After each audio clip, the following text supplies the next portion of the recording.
Before we even begin, I want to make sure that you look through the entire video. I'm going to give you lots of different symptoms and different ways to address them. In the description, after you look through the video, the plan will actually make more sense. So go ahead and look through the entire video, but definitely go and look into the description as well. Hey my Belezas, how are you? So today I have a raging head cold, but I still wanted to do a quick video because I know a lot of you are really concerned about the coronavirus, and I do believe that there is obviously credibility to that and validity to that. The coronavirus is obviously a disaster, it's critical, and that also means that it is an emotional trauma for all of us. Even if we never get the coronavirus, just being a bystander to this trauma is a trauma for us. A lot of us are experiencing very distressing thoughts and very uncomfortable feelings. We might fear for our lives. We might fear for our loved ones. We might be worried about finances. There's a lot of different cogs in this, and I wanted to address how you can cope with that. Also, how you can help your children. For those of you who don't know me, my name is Michelle Pava. I'm a licensed psychotherapist, and I normally focus on narcissism and toxic relationships and healing through relationships and how to help ourselves to heal through past traumas. But I thought that by talking about the coronavirus, this would be a way for us to maybe start a discussion on the emotional aspects of what's happening with the coronavirus or COVID-19. So you might be going through different feelings where you're worried about your health. You might be worried about your finances, your home, taking care of your family's health, your loved ones, your neighbors, friends, everyone.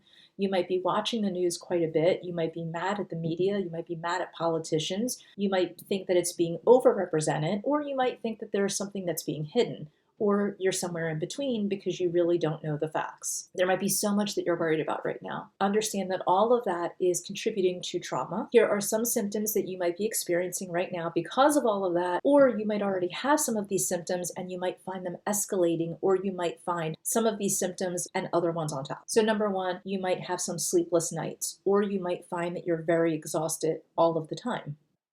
Go ahead and look in the description towards the end of the video so that you have a more concrete plan. You might fall asleep and then wake up during the night, or you might just have trouble falling asleep. Your mind might be racing, or you might be just totally exhausted all of the time. This is the time for you to start taking naps. The more you can get some shut-eye in, the more you can build resilience and also build your immune system. You might be feeling sad, you might be feeling morose, you might be feeling anxious, depressed, frustrated, even angry. You might be barely eating, or you might be overeating, or you might be going back and forth between the two where you're not really eating and then you start binging. Disordered eating is very, very common. So if this is something that you've been struggling with in the past, losing some weight or even trying to gain weight, this might be escalated. Even just being stressed can change your body chemistry, that you might start gaining weight or losing weight, depending on what that stress does with your thyroid and metabolism. You might have a hard time with frustration or feeling isolated. You might also find yourself having arguments with other people or trying to convince other people to feel the same way that you do. So for instance, if you see someone who is clearly worried about the situation, and you're trying to focus on looking at the positive, you might really be focusing on having that person look positively. Another area that you might want to think about is if you're feeling very frustrated, or if you're looking at social networking, or if you're looking at the news a lot. Of course, you're going to have your own ideas of what you think the situation is. And what traditionally happens is when we begin to have a belief system or an idea of something, we want other people to agree with us. So if other people are saying that it's not that big of a deal, we're going to get really upset and try to convince them. Or if you feel like it's not that big of a deal and someone is very concerned, you might try to convince them to try to calm down. In a nutshell, all of this is part of the trauma. As you become more stressed, as you become more engulfed in the trauma, your immune system can lower. So emotional stress and physical stress go hand in hand often. Some of the things that you can do are going to seem really common sense, but when we're in stress, we lose sight of that. So in addition to all of the washing of hands and everything else on the physical level, I want you to think about making sure you get enough sleep. You might have to incorporate more naps, making sure that you're eating healthy. Don't go for high salt and sugary snacks. Make sure that you're still staying active. Exercising is proven to boost your mood as well as help your immune system usually. If you feel like you're getting stressed, get off of social networking. Keep up with trusted organizations and news sources.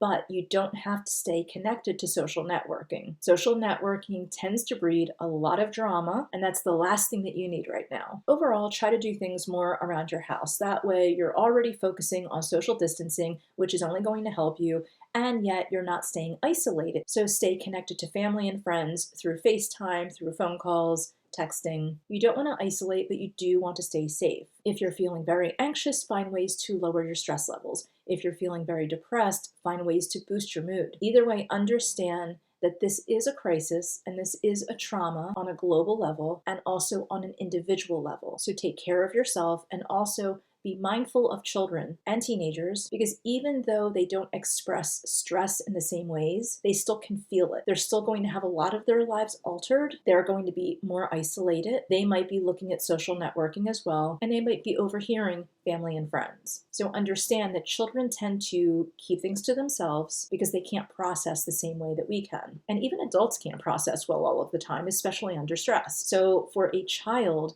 having stress is something that is very hard. Stress is a big deal. Find creative ways for children to express how they feel through artwork, through games, and give them lots of opportunities to focus on deep breathing and mindfulness, prayer if that's something that's important to you, keeping active, and being creative. These are all ways that a child can express and self-heal. Now might be the time to check out online therapy for yourself or your children, because this would protect you from going out and putting yourself in danger of more germs and viruses. I have a link below if you're interested in online therapy, not through me, but through BetterHelp, which I partner with. I personally have an online free journaling program that is a once-a-month program. But for March and April, I'm going to amp it up to almost every week. So if you want to sign up to that, the link is below for that as well. I don't want anyone to feel alone right now, so go ahead and drop a comment below and let's have an open communication.